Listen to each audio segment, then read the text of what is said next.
What's going on, folks? Ted from Immersion here, and as we continue to have discussions based around what we think the future of Dungeons & Dragons will look like as we anticipate and predict and speculate about 2024, I wanted to take a look at something a little more close to home, Baldur's Gate 3 patch number 6, because they may have fixed or at least given some of the things that I thought we should do to adjust the game in some of my top 10 videos of things I'd like to see, with some updates they added recently, specifically around altering and adjusting how we handle martial characters to sort of even them out. And it's really interesting, it was unexpected, and I thought it was really cool. Before we dive into that, though, I wanted to talk to you about the sponsor for today's video, Dragon Forge Miniatures, which is a Kickstarter that's out right now. You can see it right here, and I'll go and take a look at it. It is a new customizable miniature creator, but it's made by a bunch of Games Workshop's alums, and I'll let this video play in the background.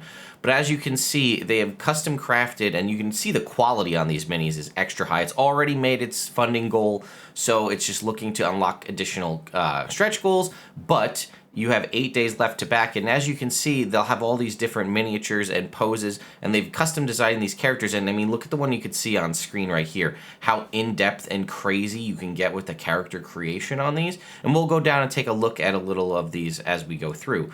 But basically, you can back it, and it's looking to launch in March 2022, and they have this sort of ingot system is what they're calling it, which is like their in-app kind of currency, or their in-creator currency.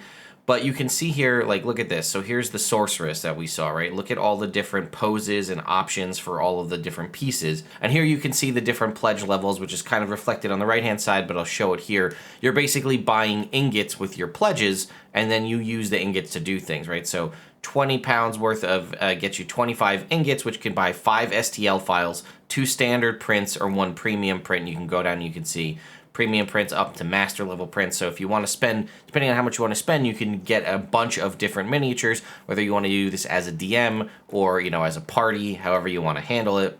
And then we can see we'll unlock other things like jesters, barbarians, and things like that. But like this, at 30,000, they'll actually allow you to buy large size characters, which is something that not a lot of digital creators will let you do. Anyway, thank you so much to Dragon's Forge Miniatures for sponsoring this video. There'll be a link in the description and as top of the video description and as a pinned comment. Anyway, let's talk about this. Now, this is a little, I don't know if I can zoom this in at all, but this is the Steam page. I don't think I can, so we'll just have to deal with it. You'll have to listen to me read it. But this is the Steam page for the patch for Baldur's Gate 6. So the big thing for Baldur's Gate 3, for patch number 6, the big thing they did was they added the Sorcerer, which, by the way, they did have some tweaks to the Sorcerer, which on the very base level, they added in Draconic Bloodline spells. It's only a singular spell in this instance, but they did for the different sorcerer origins, right? So the Dragon Bloodline Sorcerer, for example, gets a spell tied to its Draconic Bloodline. So if you happen to choose a fire, a red dragon sorcerer, you get Burning Hands for free. And they gave a different spell for each different type of dragon, right? So if you chose Brass Dragon versus Gold Dragon versus Red Dragon, you don't just get Burning Hands for all three, you get a different spell for each. So that's a very simple adjustment that they made in the video game that obviously is an adjustment that Sorcerer greatly needs. But I wanted to talk to you specifically about this. Added new weapon options, giving ranged and melee weapons up to 3 lethal signature moves. Now, non-magic wielders have more options at their disposal in combat as long as they are proficient with the weapon. Now, this I very much enjoy. As you recall in some of my recent stuff, I talked about I would like possibly to have the maneuvers that were given to the Battlemaster fighter granted to all of the, any melee character. And a lot of you brought up, again, the sort of optional chapter contained within the Dungeon Master's Guide. And while that does have some of that, it's still an optional rule that people need to go hunting for to find, whereas the Battlemaster obviously has it in the class. But they've added these new sort of maneuvers, which remind me of sort of like the Beyond damage dice or some of the Kobold Press stuff that allows you to expand upon how martial characters act in combat, giving them more options. And again, depending on the martial character you're playing, obviously you might have a ton of options, but if you're playing something a little more vanilla, like a champion fighter, you can't really do too much outside of I swing my sword. You know, that's kind of what you do, but this would give you a little more variety. So let's read through it. And again, it's up to 3 lethal moves, and it's if you're proficient with the weapon, you gain access to these. So we have Heartstopper, smash an enemy's chest to damage and possibly reduce their actions by 1, meaning like if they have action and bonus action, sort of like a slow almost. Weakening Strike, target an enemy's hands with a non-lethal attack to give disadvantage on its attack rolls. Crippling Strike, swing at an enemy's legs to prevent them from moving. Pommel Strike, make a non-lethal attack against an enemy to possibly daze them. Piercing Strike, stab an enemy to damage them that possibly leaves a gaping wound. Backbreaker, put extra force behind your strike to possibly knock your enemy prone. Flourish, feint an attack to possibly throw your enemy off balance. Concussive Smash, hit an enemy with all your might to deal damage and possibly daze them. Brace, spend your movement speed to reroll your damage dice, which is a very interesting one. Prepare, spend your movement speed to get an extra damage. Piercing Shot, shoot an enemy to damage them that possibly leaves a gaping wound. And then Mobile Shot, make a ranged attack after you dash or disengage. So that's kind of allowing you to take the benefit of the dash or disengage action and then also get a little bit of an attack in there. So you can see, you know, unfortunately in the patch notes, it doesn't tell you what attacks are based for what weapons. Now they did have existing moves in the game prior to this. Things like there was like a crippling a shot that you could do with a ranged weapon that will pin. So a pin shot, I think it was called, where it would basically make someone so they couldn't move, and you do that if you hit them with a bow and arrow or something like that.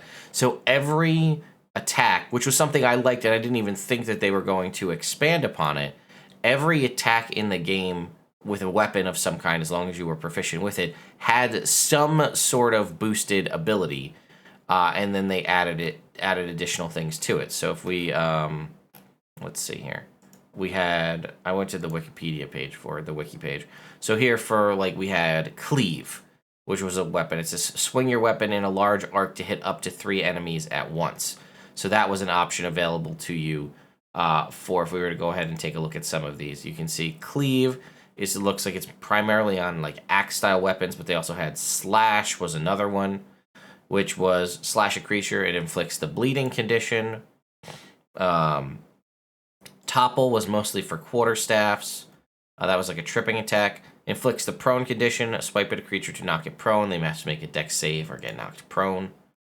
And then here you can see this, right? So this is a magical weapon, but you can see it has multiple attacks, right? Cleave, Lacerate, Pommel Strike, Cleave, Lacerate, Prepare. You can see some of the weapons have different abilities here. Faithbreaker, right, has Backbreaker, Concussive Smash, Weakening Strike. So this is more of like a hammer strike one. This Goblin Bow has the Hamstring option. Goblin Scimitars have Flourish and Lacerate. So it's not every single weapon, but certain weapons, depending on what they are, which might also, I mean, on the video game perspective, force you to look at different weapons that you might not normally have used because of that, right? Like a regular Goblin Scimitar gives you Flourish and Lacerate. Perhaps a regular one does not. Right here's the Halberd, gives you Rush Attack, Lacerate, and Cleave. As you can see, all of these different options giving you a variety of things to do in combat. And again, these are just tied to the weapon, has nothing to do as Pin Down was the one I was talking about before, not Pin Shot. But here's Rush. This is, again, usually for more of the polearms or the spears. Charge forward and attack all enemies and objects in the way, dealing a d8 plus 3 damage. So, again, all of these are options that you have, and they're purely tied to the weapon and if you are proficient with them, which is great because in doing so, you now have expanded out what characters can do, and it doesn't touch the classes. Again, it might take slightly a little bit of balance, right? Most of the melee weapons had a move called Smash, which was make a melee weapon attack that does extra bludgeoning damage above and beyond what you would normally do. And a lot of these, most of the ones that we see here that are kind of in the orange were the ones that pre-existed. They were once a short rest. You could do these things. But yeah, I am a huge fan of this. I think this has some merit and is worth looking into, possibly adding or doing something like this to the main base game of 5th edition Dungeons and Dragons. I often wonder, because Baldur's Gate 3 does happen to have, it has the license to do all of the things with official Wizards of the Coast property. It now looks like we might be getting Spelljammer or something, as we've seen with the newest Unearthed Arcana. Baldur's Gate 3 kind of launched in early access, is still in early access, but launched last year in early access and was showing off very much Spelljammer related stuff. So how much knowledge do they have about the future of Dungeons and Dragons? Could they be putting stuff like we're seeing here in it in an anticipation to be closer in mind with what we'll see as the revised rule set in 2024 as opposed to the current 5th edition rule set? Now, we know that Baldur's Gate 3 has differences between how the game works versus how the video game works versus how 5th edition works. We know that if you want to have a true best replication of 5th edition Dungeons and Dragons in a video game form, Celasta Crown of the Magister is definitely the way to go. But there's obviously nuancy differences because it's a game versus an RPG, a tabletop. And again, a lot of that is just because it's the function of the game, of it being a video game. But I do often wonder, is there thought process, is there more to the changes that we're seeing, right? The different races that are available from the start of the game, right? Having Gith as an option from the get-go. Could that be something we see in 2024? I don't know. These new kind of maneuvers that are tied to different weapons, things that anybody can do as long as they're proficient. Could we see changes like this in 2024? I would hope so. And I think that I don't want to think that a lot of this is coincidence. I want to think that some of this may be informed from Wizards of the Coast, and it's stuff that we'll ultimately see some, maybe it won't be 100% the same, but some semblance of it in 2024.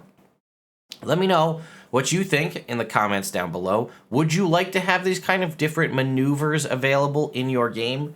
Would you want to have them available from the get-go? Do you think, I could also see potentially, and I'll play the other side of the argument here.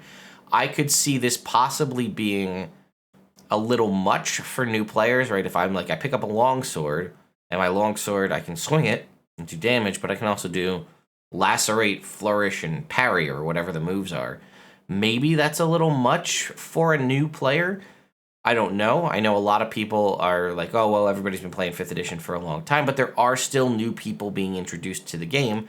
So the more options that players have, for us veteran folks that have been playing D&D and 5th edition for a while, we crave the new options.